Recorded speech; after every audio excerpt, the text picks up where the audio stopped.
Steel teeth, sharp as knives, were bolted straight into my driveway, waiting to rip my tires apart the moment I dared to pull in. I froze behind the wheel, staring at this contraption like it was some war zone barricade. This wasn't a prank. It wasn't vandalism. It was a deliberate trap laid right at the entrance of my own home. And the person who put it there was none other than the self-appointed queen of our subdivision, HOA President Karen Miller. Let me back up, because if you'd told me a week before that a petty HOA squabble would escalate into actual steel spike strips on my property, I would have laughed in your face. I thought Karen was just another cranky middle-aged neighbor with too much time on her hands, the type to send nasty emails about lawn height or paint color. But this was military-grade equipment designed to stop high-speed chases, not homeowners pulling into their driveway after a long day fixing air conditioners. And it was all because I left my trash cans out 6 minutes longer than she liked. 6 minutes. I sat there in the van, sweat soaking through my work shirt, replaying that stupid moment, me helping Mrs. Grant next door carry her groceries, losing track of time. The truck already gone by the time I wheeled my cans in. I never imagined it would trigger a war. When I finally stepped out to look closer, I saw official-looking documents zip tied to my mailbox, a permit stamped with city letterhead, a signature that read K. Miller. It looked real, but something about it didn't smell right. And the moment I spotted that signature, my stomach turned. Karen wasn't just complaining anymore. She was weaponizing her HOA title. Marcus, my neighbor across the street, came out shaking his head, hands in his pockets like he'd been waiting for me. He's ex-military police. Steady, sharp eyes, the type of guy you want in a crisis. He crouched over the spikes, tapped one with his boot. These aren't toys, Jake. This is federal surplus gear. She bought it from somewhere she shouldn't have. His tone carried that weight that says, this is bad, and it's about to get worse. I knew better than to confront Karen alone. I pulled out my phone and called my sister. Beth. She's an attorney, sharp as a blade and twice as unforgiving. I told her flat out, Beth, you need to get over here now. Karen's lost her damn mind. She didn't even hesitate. Stay put. Don't touch anything. I'll be there. While I waited, Marcus pointed to a makeshift wooden bridge someone had laid across the spikes. Had to build that so you could actually get into your driveway, he muttered. She installs a trap, then fixes it so you can live with it. That's not enforcement. That's a message. And he was right. It was a message written in steel and arrogance. When Beth arrived the next morning, crisp suit, briefcase in hand, her face tightened the moment she saw the so-called permits. These are fake, she said after 5 minutes, flipping pages like she was disarming a bomb. The codes don't exist. The format's wrong. The signature's traced. She committed document fraud to put police gear on your land. My heart pounded in my chest, half with rage, half with dread. But Karen wasn't done. That same morning, I got a text. Hope you enjoyed the surprise. This is just phase 1. 48 hours to comply or things get worse. My hands shook as I read it. Worse than spike strips? What the hell else did she have in mind? The answer came faster than I could have imagined.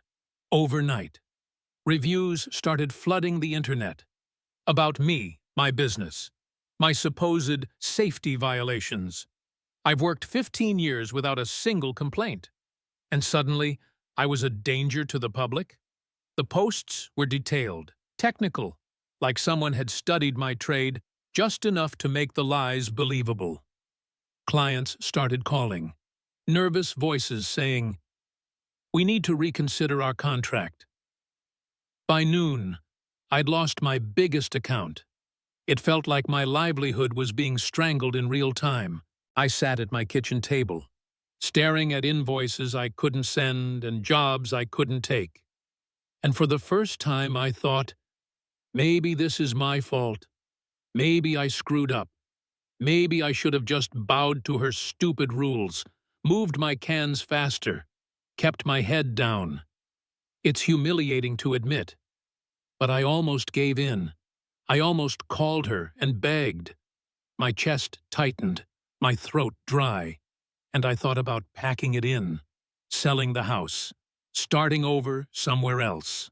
That's when Marcus walked in without knocking, dropped a folder full of photos on the table, and said, "She's not just targeting you, she's targeting the whole neighborhood." His calm certainty jolted me back to myself. Then Beth, flipping through review timestamps and IP traces, laid out the truth. Every fake review traced back to Karen's late-night laptop sessions at coffee shops. And then came the twist I didn't expect. Karen's own husband, Dave, knocked on my back door like a man sneaking out of prison. He handed me recordings he'd made of her rehearsing those reviews out loud, practicing her lines like a stage actor. "She's obsessed," he whispered, eyes darting like he was afraid she'd appear. "She's been planning this for months." That was the moment my shame turned into fire. It wasn't me. I hadn't failed. I was being hunted by someone who twisted authority into a weapon. And if I didn't fight back, she'd keep going until there was nothing left of me, or anyone else she set her sights on. Beth knew exactly what to do. We documented everything, every forged page, every video of Karen hunched over her laptop in public Wi-Fi spots, every recording Dave had risked his neck to capture. Marcus even pulled the auction records showing Karen had lied about the spike strip purchase, claiming it was for training purposes. Fraud layered on fraud. Then came the HOA meeting. I'll never forget walking into that packed community center, the air heavy with anger, neighbors murmuring, news cameras rolling, insurance reps with clipboards in the back. Karen strutted in, wearing her HOA polo like it was a general's uniform. Binder clutched to her chest. She smiled like she owned us all. When the floor opened, Beth stepped forward, calm and sharp, laying out the evidence like a prosecutor. One by one, she showed the forged permits, the fake reviews, the recordings. Marcus added the military surplus documentation. And then Dave stood up, quiet, trembling, but steady enough to say, "She's been planning all of this. I have the proof." The room went silent.